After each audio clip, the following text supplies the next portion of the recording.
السلام علیکم ورحمۃ اللہ وبرکاتہ۔ معزز ناظرین، امید ہے کہ آپ سبھی حضرات خیریت سے ہوں گے۔ میں محمد محسن قاسمی اور آپ دیکھ رہے ہیں میرا یوٹیوب چینل مفتی محسن قاسمی۔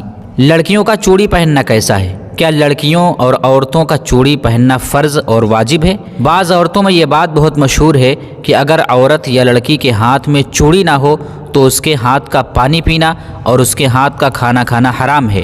تو اس کی حقیقت کیا ہے؟ اسلام اس بارے میں کیا کہتا ہے اور دارالعلوم دیوبند کا اس کے بارے میں کیا فتویٰ ہے؟ فتویٰ جاننے سے پہلے آپ سے گزارش ہے کہ ویڈیو کو لائک بھی کر دیں، اگر چینل پر پہلی بار آئے ہیں تو چینل کو سبسکرائب بھی کر دیں، جزاک اللہ۔ تو چلیے سنتے ہیں کہ دارالعلوم دیوبند کا اس کے بارے میں کیا فتویٰ ہے۔ دارالعلوم دیوبند سے کسی نے سوال کیا ہے کہ لڑکیوں کا چوڑی پہننا کیسا ہے، فرض یا واجب؟ کیونکہ جماعت میں جو عورتیں آئی ہیں ان کا کہنا ہے کہ جو لڑکیاں چوڑی نہیں پہنتی ہیں ان کے ہاتھ کا کھانا پینا جائز نہیں۔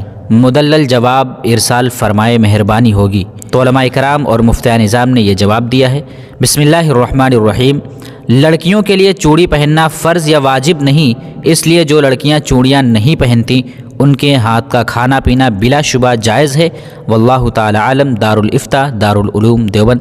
تو آپ نے دیکھا کہ لڑکیوں کا اور عورتوں کا چوڑی پہننا جائز تو ہے لیکن پہننا واجب اور فرض نہیں ہے، اور ایسا بھی نہیں ہے کہ اگر کوئی لڑکی یا عورت چوڑی نہ پہنے ہو تو اس کے ہاتھ کا پینا اور کھانا حرام ہے۔ یہ بے بنیاد ہے، بے اصل ہے، اسلام سے اس کا کوئی تعلق نہیں ہے۔ اسی طرح کی مزید ویڈیوز حاصل کرنے کے لیے ہمارے چینل مفتی محسن قاسمی کو سبسکرائب بھی کر لیں، جزاک اللہ۔ السلام علیکم ورحمۃ اللہ وبرکاتہ۔